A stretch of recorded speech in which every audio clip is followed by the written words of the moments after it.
वकील बहू हिंदी कहानी। जनक पेशे से एक बहुत अच्छी वकील थी, लेकिन कहते हैं ना, बहू कितनी भी बड़ी तोप क्यों ना हो, सास के सामने तो भीगी बिल्ली ही होती है। अरे जनक, क्या बात है? आज रोटी नहीं मिली अभी तक। ये तेरा कोर्ट नहीं है जो आज फैसला ना हुआ तो कल की तारीख मिल जाए। रोटी तो रोज वक्त में चाहिए। हाँ माँ जी, रोटी तो कब की बन गई। मैंने आपको कहा तो खाना खाने के लिए, आपने शायद सुना नहीं होगा। ओहो, जज नहीं हूँ मैं तेरे कोर्ट की, सास हूँ सास। कोई दलील फालतू की मत देना यहाँ। बहुत जानती हूँ मैं इन वकीलों को, अपनी बात ऊपर रखने के लिए झूठ बोलने में जरा भी नहीं सोचते। तभी वहाँ जनक के ससुर आ जाते हैं। अरे भाग्यवान, क्यों बेचारी के काम को कोसती रहती है हमेशा। मैं भी तो था वहाँ जब ये आई थी तुझे रोटी खाने को बुलाने के लिए। सास को तो अब गुस्सा आ जाता है कि कैसे किसी ने बहू की साइड ले ली। अरे वाह जी वाह, वो तो मैं जानती थी कि कोई ना कोई गवाह तो ये पेश कर ही देगी। पर मैं तो अब सीधा खाना खाकर सोने जाऊंगी। मुझे आदत नहीं है किसी से बहसा बहसी करने की। पता नहीं कैसे ये वकील इतना दिमाग लगाकर खुद तो झूठ बोलते ही हैं, साथ में झूठे गवाह भी ले आते हैं। जनक को सास के ताने सुनने की अब आदत सी पड़ जाती। एक दिन जनक वकील की ड्रेस पर काला कोट पहनकर कोर्ट के लिए निकल ही रही होती है कि अरे कहाँ चली काला कौवा बनकर? टोक दिया ना, अब कोर्ट तो वकील वाली ड्रेस पहनकर ही जाऊंगी ना। वाह भाई वाह, दामिनी तो मैंने भी देखी है। सन्नी पाजी ने ऐसा ही कोट पहना था और कहा था कि तारीख पर तारीख, तारीख पर तारीख। मतलब कि कोई बात करनी है तो बोलिए, वरना वक्त नहीं है मेरे पास खराब करने के लिए। अरे पता नहीं तुझ में क्या देखा मेरे बेटे ने, सारा दिन वकीलों वाली बहस करती है भोली भाली सास के साथ। अच्छा सुन, जो इतनी बहस मेरे आगे करती है ना, जरा अपने बॉस से कर ले, जो 1 साल भी ना हुए तेरी शादी को और काले कपड़े पहना दिए। अंदर जा और लाल कोट पहन कर आ, पता तो चले कि नई नवेली शादी हुई है। अरे माँ जी, कोर्ट में मेरा बॉस क्या करेगा? ये तो पूरे देश की ड्रेस है वकीलों के लिए। लेकिन सास तो ठहरी सास। अच्छा, तो कोई जरूरत नहीं है 2-4 साल कोर्ट जाने की। शादी थोड़ी पुरानी हो जाए तब इजाजत दे दूंगी मैं तुझे काले कपड़े पहनने की। अब क्या था, मन मारकर जनक को लाल रंग का कोट पहनकर कोर्ट जाना पड़ता है। उसके जाने के बाद आहा, बढ़िया, ये पूरे देश की ड्रेस की बात करने वाली। अरे पहना दिया ना लाल कोट। अब सास आए दिन या तो जनक को उसके काम का ताना देती या फिर उसका काम छुड़वा देने की धमकी। तंग आकर एक दिन जनक पति से कहती है, मैं सोच रही हूँ कि कोर्ट जाना बंद ही कर दूं। अरे क्यों यार, इतना अच्छा करियर है, क्यों छोड़ने की सोच रही हो? अरे लाल रंग का कोट पहनकर जाना पड़ता है। हर बात पर सास ताना देती है कि वकील तेज होते हैं, सवाल जवाब करते हैं, झूठी दलीलें देते हैं। अरे तो ठीक है ना, वो जो कहती है अपनी समझ से कहती है, लेकिन तुमको तो पता है ना कि सच्चाई क्या है। जनक को पति की बात से हौसला मिलता है कि तभी घर पर कुछ लोग आ जाते हैं। अरे आइए पंच साहब, कैसे आना हुआ? अरे भाई साहब, सुना है कि आपकी बहू वकील है। तभी वहाँ सास आ जाती है। हाँ है तो, लेकिन क्या हुआ? फिर कहीं बहस कराई क्या? अरे हम तो खुद दुखी है उसके व्यवहार से। अरे भाभी जी, आपको तो पूरा मोहल्ला जानता है कि आप कितना बोलती है। फिर हम यहाँ बहू रानी की कोई शिकायत नहीं, बल्कि अपनी परेशानी लेकर आए हैं। ससुर जी खुश हो जाते हैं। हाँ, मैं भी बहू को बुलाता हूँ। जनक वहाँ आती है, सबको नमस्ते करके बैठ जाती है। बहू रानी, हमारे गांव में बड़ी मुसीबत आ गई है। अब तो पूरे गांव की जिम्मेदारी मानो तुम्हारे कंधों पर है। अरे ना ना, इससे तो घर की जिम्मेदारी पूरी नहीं होती। ये गांव की जिम्मेदारी क्या लेगी? भाभी जी, आप चुप हो जाओ, यहाँ पढ़े लिखे लोगों की बात हो रही है। आप जाओ, जरा रसोई से सबके लिए चाय लेकर आओ। अब मैं कॉफी लूंगी। हाँ हाँ, वकील साहिबा के लिए कॉफी। सास सर पैर सब पटक कर वहाँ से निकल जाती है। बहू, गांव में पानी नहीं आ रहा है, पड़ोसी राज्य ने हमारा पानी रोक रखा है। इसका मामला तो बड़े कोर्ट में चलेगा पंच जी, लेकिन ऐसा क्यों? वो राज्य हम लोगों से पानी के पैसे मांग रहा है। अब आधे गांव में पानी की सप्लाई खत्म हो गई है बहुरानी। अच्छा पंच साहब, बात गांव की है तो मैं जरूर केस लड़ूंगी। यहाँ एक बार फिर सास की एंट्री हो जाती है। अरे वाह जी वाह, ये काम करवा लो, आप हमारी बहू से बहुत अच्छा करती है। मैं हूँ सीधी सादी सास। इस लड़की ने कैसे लड़ लड़ कर मुझे साइड कर रखा है, ये तो अब आपको पता चल ही जाएगा। अरे भाभी जी, आपकी आवाज तो पूरे गांव को सुनाई पड़ती है जब आप बहू रानी को सुंदर वचन सुना रही होती हैं। अरे वकील बहू मिली है, फक्र करो फक्र। हाँ जी हाँ, सारी फकर तो हम लोग ही करें। खैर, अब जो केस लड़ेगी और पानी गांव में आ जाता है तो पंच साहब लिख कर देना होगा कि हैंड पाइप में सबसे पहले मेरी बाल्टी और घड़ा भरेगा। अरे फिर तो हम बहू रानी के नाम पर घर पर ही सप्लाई दे देंगे, लेकिन ये इतना आसान नहीं है। बहू, गांव के पास अभी वकील करने की भी पैसे नहीं है तो। अरे पंच साहब, ये मेरे गांव का मामला है, मैं आपसे एक भी पैसा नहीं लूंगी। सास को बहू की बात पर गुस्सा आ जाता है, लेकिन सबके जाने के बाद झनक मन लगाकर गांव की परेशानियों को दूर करने में लग जाती है। और वो दिन भी आता है कि झनक केस जीत जाती है। अरे आज तो प्लम्बर आकर घर तक पाइप लगा गया है। खुश हो जाओ, मेरे कारण तुम लोगों को घर के अंदर ही पानी मिल जाएगा। एक शाम प्राची टीवी पर सीरियल देख रही होती है, तभी उसकी सास वहाँ आती है। अरे सीरियल में तो ऐसे मग्न है जैसे आज रात का खाना पड़ोसी आकर बनाएंगे। मुझे पता ही नहीं था आपने अपने बेटे की शादी पड़ोस में भी की हुई है। हैं? मतलब? मतलब इस घर में सारा काम बहू ही करती है, आप तो सिर्फ खर्राटे मारती हैं। अच्छा जी, फिलहाल तो तुम आराम फरमा रही हो, चलो जाओ, ये मेरे टीवी देखने का समय है। आहा, इसीलिए मुझे भगाया जा रहा है। सॉरी, अब तो बिल्कुल नहीं जाऊंगी। प्राची की इस बात पर दोनों सास बहू के बीच टीवी रिमोट के पीछे बच्चों जैसे छीना झपटी शुरू हो जाती है, जिसके बीच श्लोक भी काम से घर वापस आ जाता है। आज मेरी चूहे बिल्ली की जोड़ी किस बात पर झगड़ रही है? अरे तेरे बीवी मुझे टीवी ही नहीं देखने दे रही। अरे तुम्हारी मम्मी मुझे खाना बनाने के लिए फोर्स कर रही है। अरे वाह, ऐसे बेतुके रीजन पर तो बच्चे भी झगड़ा नहीं करते।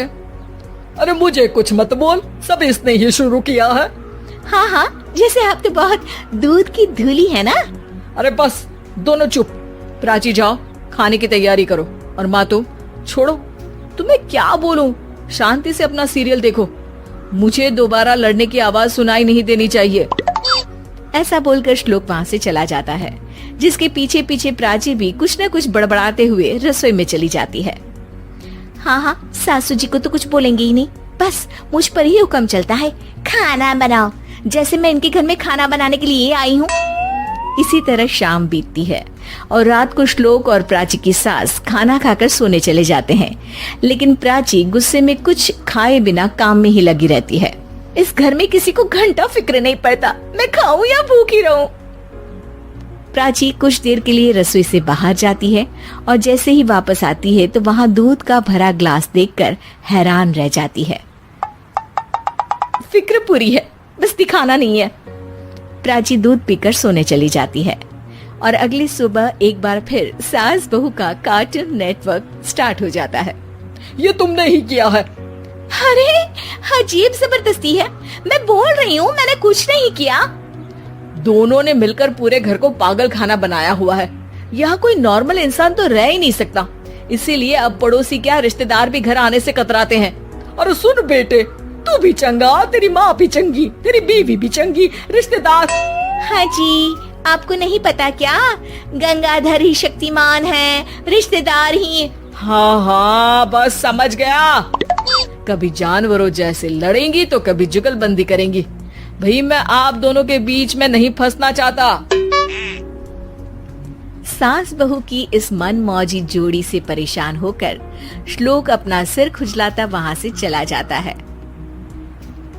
चलो अब मैं भी कीर्तन में जा रही हूँ। इस पर जैसे ही सास कमरे में अपना पर्स लेने जाती है तो वहाँ नाश्ते की प्लेट रखी देख मुस्कुराने लगती है और नाश्ता करके घर से बाहर निकलते हुए कुछ पैसे टेबल पर रख जाती है, जिसके कुछ देर बाद सिलेंडर वाला घर आता है। ओ मुरी मैया, मैं सिलेंडर के बारे में तो बिल्कुल भूल ही गई थी। घर खर्च के सारे पैसे भी मम्मी के पास है और श्लोक से बोला तो उल्टा 4 बात सुनाएंगे। प्राची ये सोच ही रही होती है कि अचानक उसका चेहरा चमक उठता है और वो घर में आकर इधर उधर देखने लगती है। तभी उसकी नजर टेबल पर रखे पैसों पर पड़ती है, जिन्हें वो सिलेंडर वाले को दे देती है। ये सब श्लोक देख लेता है।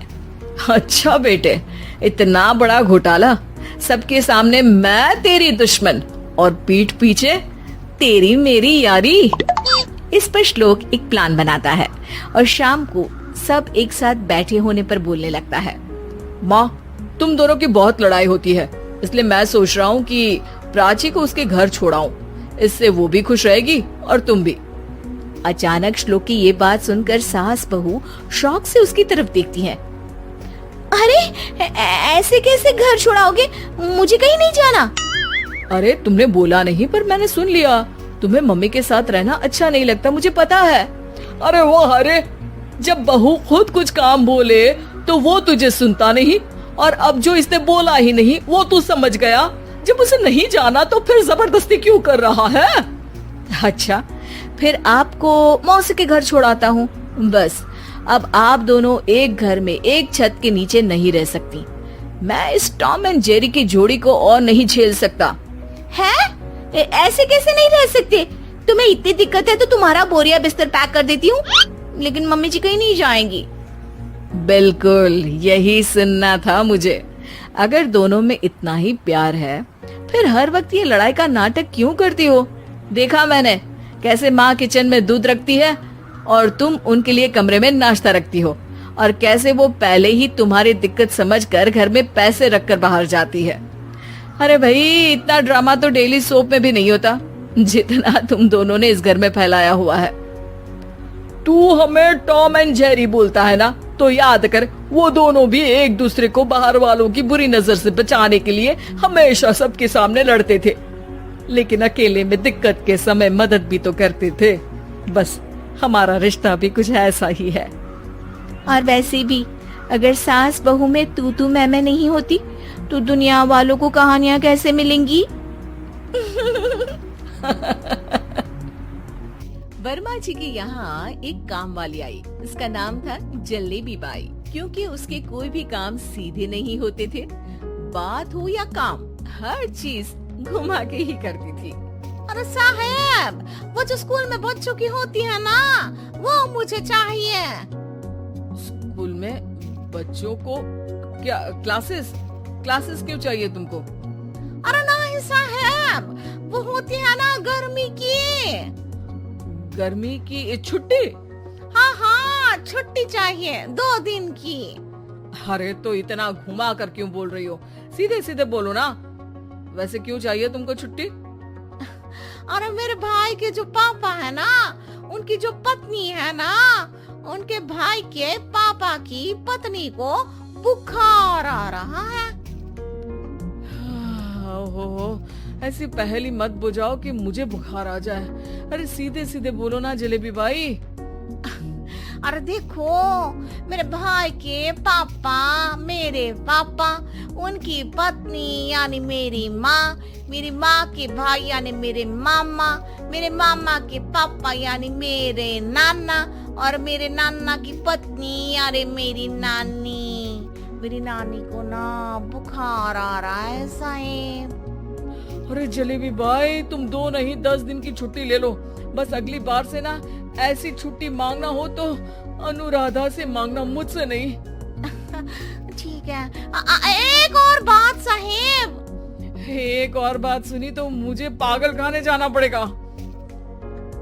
अरे पागल खाने क्यों जाओगे आप? अरे चावल ही खा लो। अरे जलेबी भाई, दिमाग का ढोकला मत बनाओ, जाओ यहाँ से प्लीज। वर्मा जी जलेबी बाई की घूमी बातों से जान बचाने के लिए उसे लंबी छुट्टी दे देते हैं और अनुराधा को बताते हैं। अरे आज तो उसने मेरे दिमाग के तार ही उलझा दिए। कितना घुमा घुमा के बात करती है जलेबी बाई। अरे तुम कहो तो मैं तुम्हारा हाथ बंटवा दूंगा घर के काम में, लेकिन जलेबी बाई को तो और झेल नहीं सकता मैं भाई। अरे शांत हो जाओ, मैं संभाल लिया करूंगी उसे, लोड मत लो आप उसका। हाँ हाँ, तुम संभाल लेना उसको, वरना मुझे नहीं संभाल पाओगे। मुझे आगरा के पागल खाने में ही भर्ती होना पड़ेगा। आगरा क्यों जाना? मुझे तो लगता है जलेबी बाई इस घर में थोड़े दिन और रही तो हमारा घर ही एक मशहूर पागल खाना बन जाएगा। तो दूसरी काम वाली ढूंढ ले क्या? अरे आजकल तो हर काम वाली बाई जलेबी जितनी ही टेढ़ी होती है। निकालेंगे नहीं, सिखा लेंगे उसको हम। लंबी छुट्टी के बाद जलेबी बाई घर आती है। अरे आ गई जलेबी बाई, नानी कैसी है तुम्हारी? और वो जो 2 के पहले आता है और जो 0 के बाद आता है, अब एक? हाँ 1 नंबर है।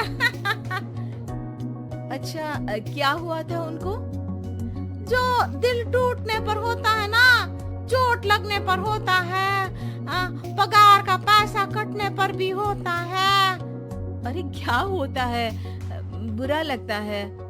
अरे जो सर में होता है, पेट में होता है, और जिसे सही करने के लिए ना आदमी को डॉक्टर के पास ही जाना पड़ता है। दर्द? हाँ, दर्द हुआ था उनका हाथ पैर में। अच्छा बस, मेरे दिमाग में दर्द होने लगा तुम्हारी जलेबी जैसी बातें सुनकर। एक काम करो, ऊपर गेहूं की पोटली रखी है, तुम जल्दी से लेकर आओ, आज आटा पिसवाना है। जलेबी बाई भागकर छत पर जाती है और गेहूं की पोटली उठाने की कोशिश करती है, मगर वजन ज्यादा होने की वजह से उससे बोरी उठती नहीं। वो सोचती है कि पोटली जल्दी पहुंचानी है। बस जलेबी बाई के टेढ़े दिमाग में एक टेढ़ी तरकीब आती है। वो पोटली को छत पे घिसकर उसे बालकनी तक ले जाती है और छत से भीतर बरामदे में बोरी फेंक देती है। लाजी लो, हो गया जल्दी जल्दी काम। नीचे पहुंचती है तो देखती है कि अनुराधा वहां उसे गुस्से से देख रही है और नीचे पूरा गेहूं बिखरा पड़ा है। ये क्या किया? अरे पोटली में वजन ज्यादा था, आपने कहा था जल्दी से ले आओ, तो इससे जल्दी कैसे करती मैं बताओ तो। हाँ अरे एक काम तो सीधा करो, अब क्या करेंगे इन गेहूं का? सब सत्यानाश कर दिया। अनुराधा सोच लेती है कि अब इस जलेबी को सीधा करना ही पड़ेगा, वरना बहुत परेशानी हो जाएगी। जलेबी बाई फिर भी सुधरती नहीं है। रोज कोई घूमी फिरी बात से वर्मा जी के दिमाग में शॉर्ट सर्किट करती है तो कभी अनुराधा के काम बिगाड़ती। जैसे कमरे में झाड़ू लगाने का कहने पर कमरों की दीवारों पर झाड़ू टांग के कहती, लगा दी कमरे में झाड़ू। देखते ही देखते ये महीना खत्म हो जाता है। अरे दीदी पैसे दे दो ना। पैसे तो नहीं है।